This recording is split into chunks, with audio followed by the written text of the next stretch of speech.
Thomas M. Dyke has retired. Welcome aboard. We're about to bring you a story based upon an actual incident which occurred during World War II. But for reasons which will become obvious, we're going to change the names of the submarine and the men who sailed her. For this is a story of a submarine that was almost lost because of a man who had too much courage. And not till he learned the true meaning of fear could she sail home safely again. In May of 1944, the USS Starfish was ready to depart from Brisbane, Australia on a second war patrol. A skipper, Lieutenant Commander John Brent, was on the bridge. All was in readiness, with one exception. All hands on board? With the usual one exception. Well, a minute and a half to go. It's cutting it thin as usual. Now, he'll make it, Captain. He always does. You mean so far, Crowder? One of these days...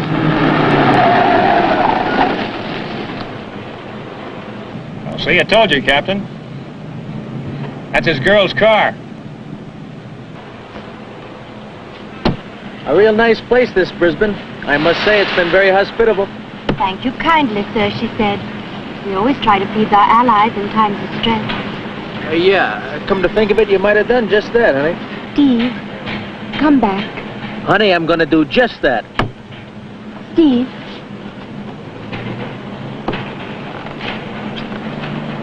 Take care of yourself, see? Huh?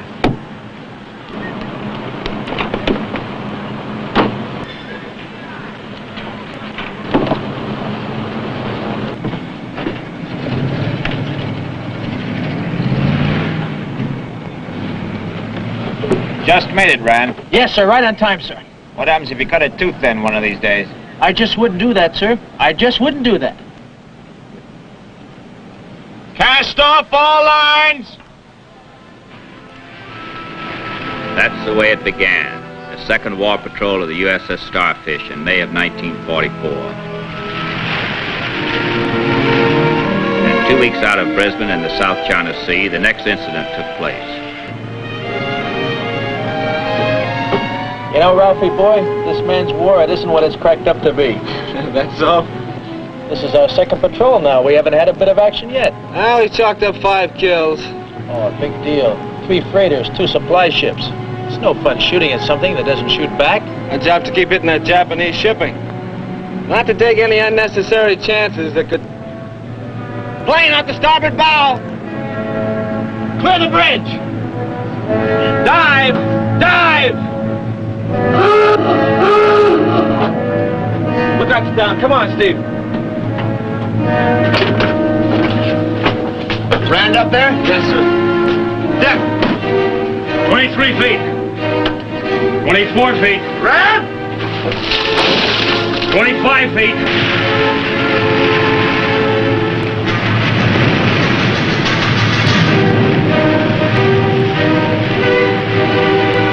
26 feet.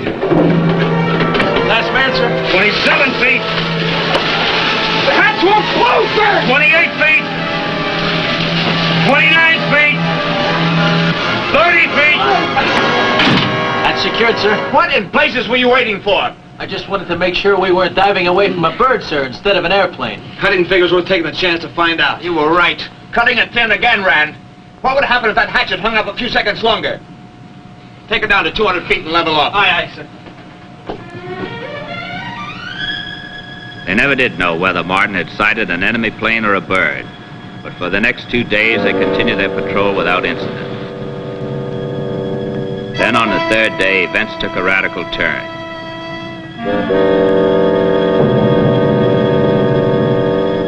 Bearing. Mark.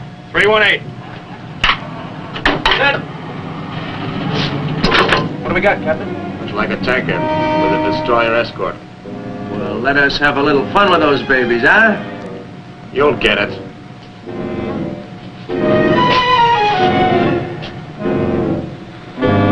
Silently, determinedly, the Starfish moved in on her target.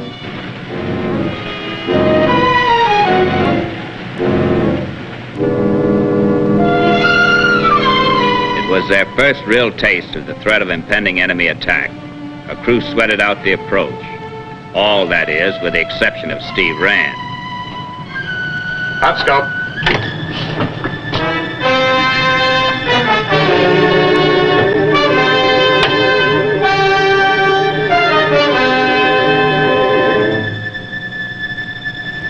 Fire!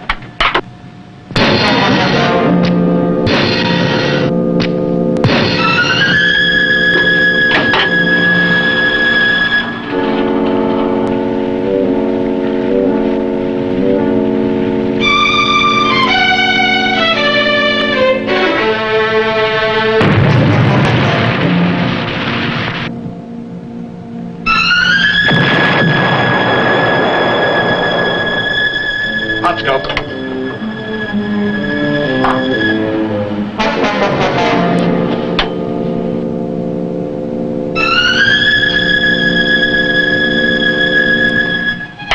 Left full rudder, all ahead flank. Take her down emergency, brake for depth charge. I'd sure like to get a shot at him. Pipe down, Steve. I just hate to go deep without taking a crack at him, that's all. Turn on your speaker.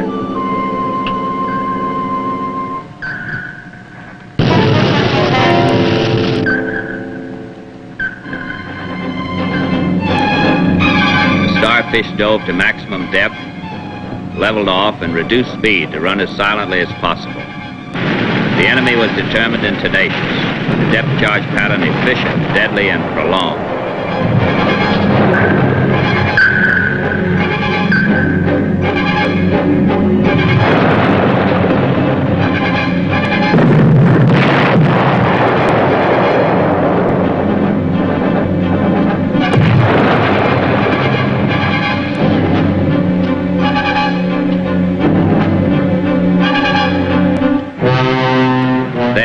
Finally satisfied that he'd completed his job, the Japanese destroyer moved away. But the Starfish and its men continued to sweat it out, not yet daring to move, not yet daring to surface. What, is it getting a little too rough for you, Ralphie boy? No, I was just thinking of Mary. Your wife? Ralphie, this is no time to think about the women. A fella's got enough to do just worrying about himself. Could be wrong. It's the same thing that made you shy from that speck in the clouds the other day, remember? Huh? And that's how come you're jittery now. Look, kid, if you don't cut it out, you're gonna end up being just plain scared. I am? You're kidding. Why? I don't want to be stuck at the bottom of the China Sea for the rest of eternity. Who does, kid? You just gotta figure the other guy is gonna get it, not you.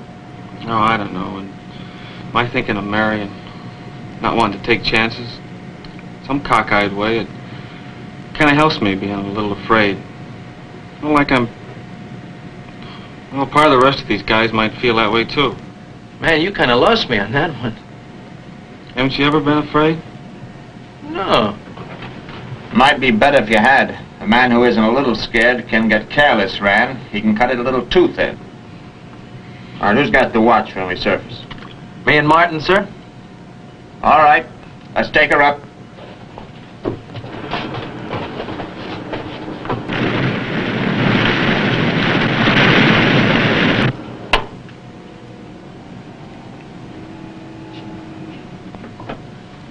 Surface!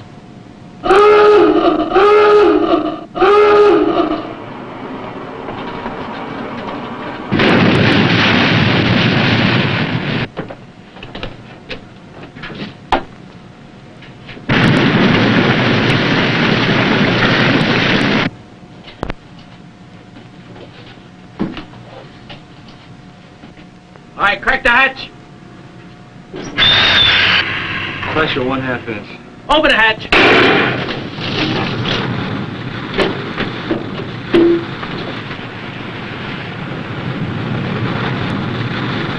Look out to the bridge.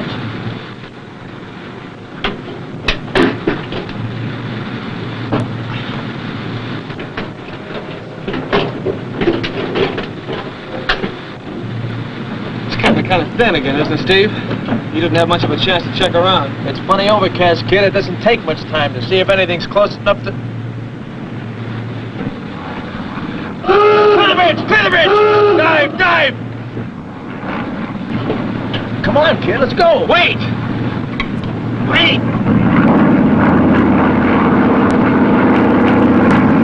Steve! Hurry up! Look out, Steve!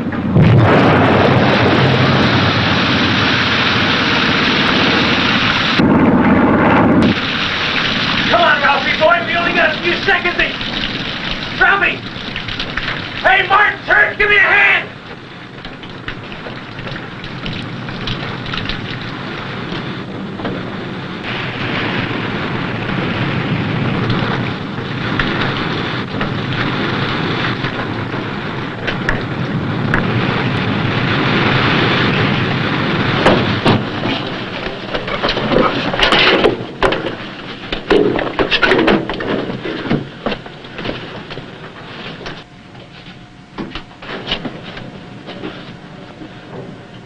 How is he, Captain? You won't have to worry about being afraid anymore. Why did you do it, Ralphie? Why?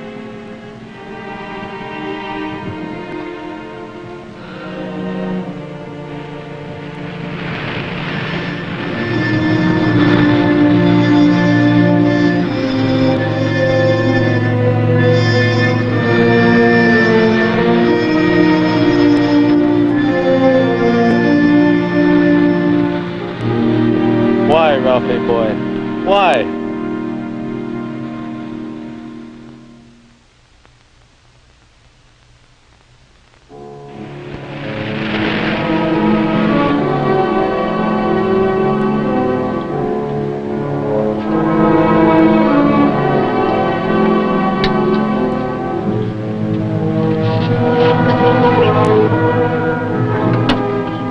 Look like you got something on your mind, Steve. Yes, I have. But why did he do it, Captain? Martin? Mm-hmm. I can't figure it out. He was scared. He wanted to get home to his wife. He could have got down through that hatch, but he didn't do it. Why? Well, you'll have to come up with the answer to that one yourself, Steve. You better do it soon. You called those lookouts to the bridge pretty fast. Maybe you were cutting it too close again. You know how overcast it was, Captain. I said maybe. I don't really know. But one thing I do know, you're not grown up enough to know what fear is. In my book, that means you don't know your responsibility to others. And without that, you're no submariner.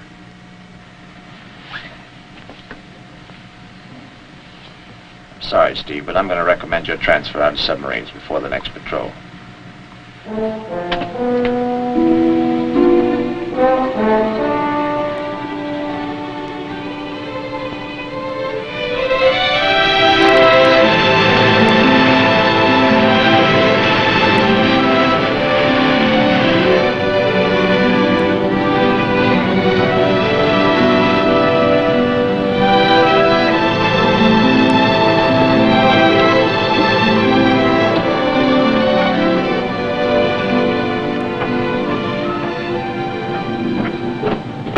Sir, I'd like to get permission from you to get married. All right. Good luck to you. Thank you, sir. I'd also like to ask another favor of you, if you don't mind. What's that? Well, I'd like to be the first man from the Starfish to talk with Ralph Martin's widow, sir. They lived right here in Brisbane. Permission granted. Thank you, sir.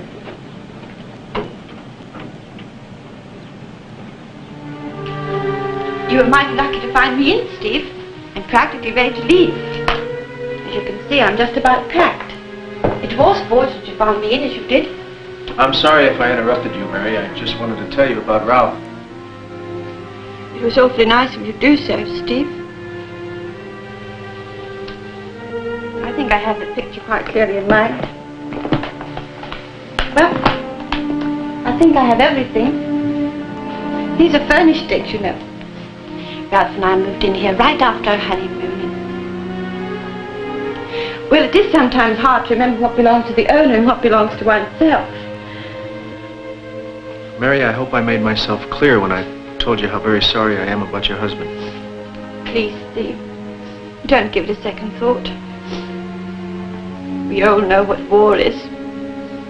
We have to learn to expect things like this. Well, That's that. I didn't make myself clear at all.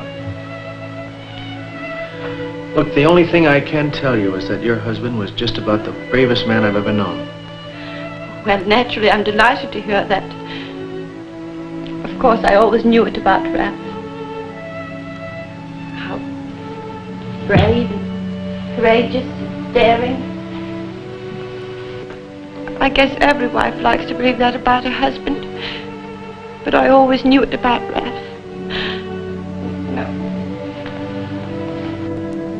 No, he wasn't brave, Steve. He was just a man. I remember how frightened I was the night before he sailed. Until he took me in his arms and told me how frightened he was, too. Mary, he was just... And the two of us like a couple of scared kids. But you know something, Steve? We found strength and courage out of knowing that we were both afraid. And still could do what had to be done.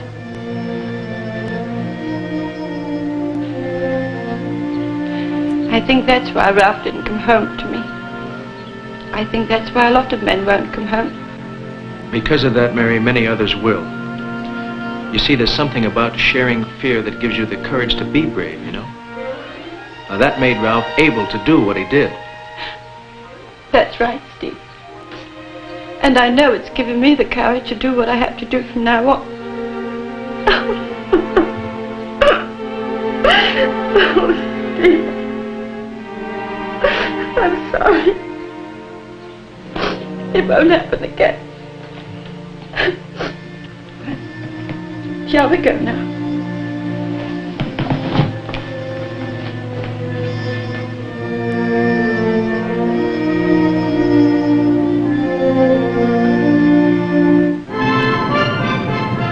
In August of 1944, the USS Starfish made ready to shove off on a third war patrol.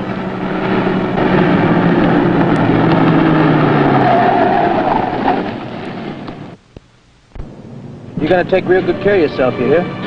Steve, you will come back. I'm sure gonna try, honey. I figure now I got a real good reason to.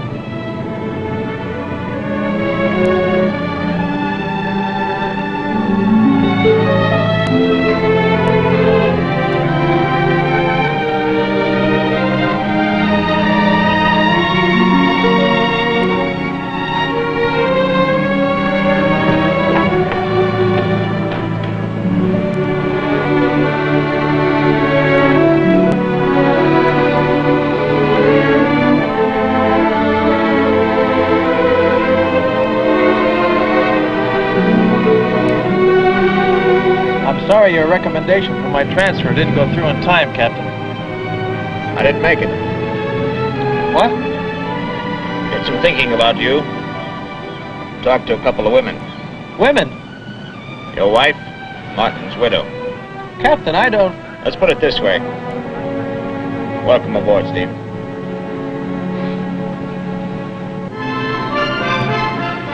Starfish got underway for her third war patrol. She had orders to join a wolf pack of submarines patrolling the South China Sea.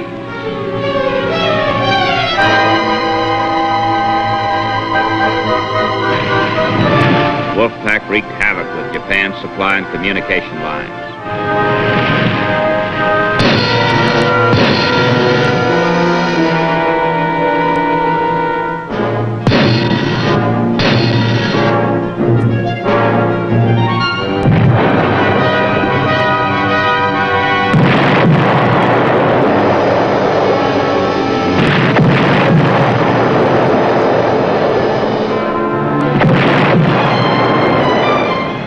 Struck back, hard, vicious, determined.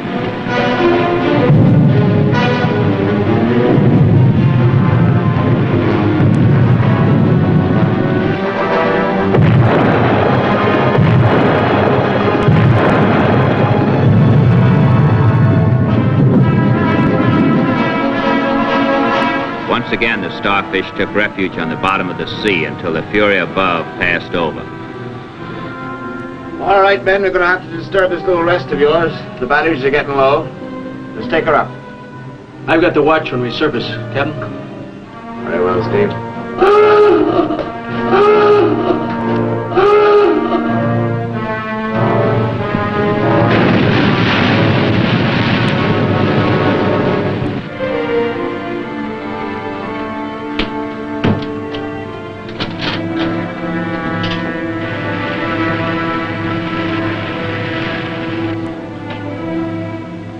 Crank the hatch. Pressure, 1/2 inch. All right, open the hatch.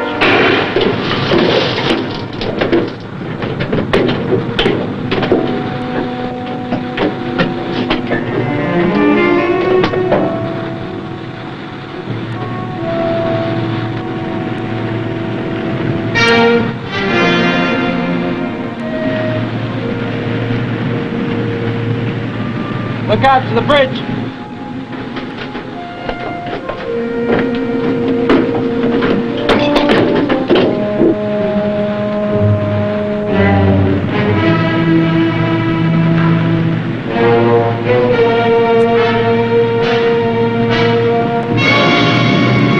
Clear the bridge! Clear the bridge! Dive! Dive!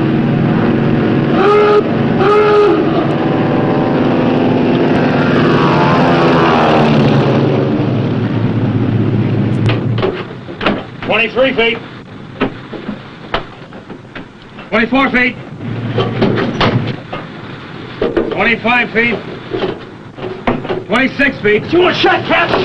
All back! Emergency! All right! Wait! Guard is downstairs! I got it, Captain. Can't stop her. Going past 75 feet. No chance. Steve's up top! He hasn't got a flare. Going past 80 feet. He can't possibly. He did it. Close it from top side. He saved us.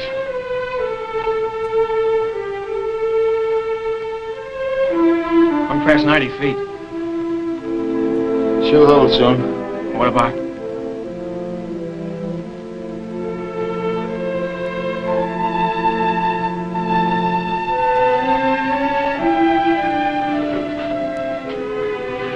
All compartments report. Pump rooms flooded to the overhead. All other compartments secured. 190 feet, sir. Leveling off. All ahead, 1/3. Pumps, motors, panels, electrical gear all flooded out. The Starfish is still sound.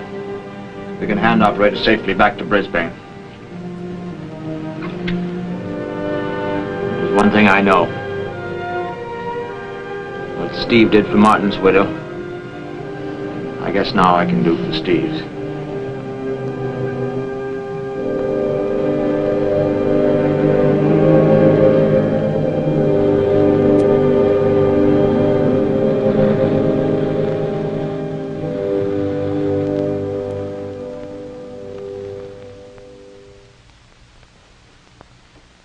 I'll be back in a moment.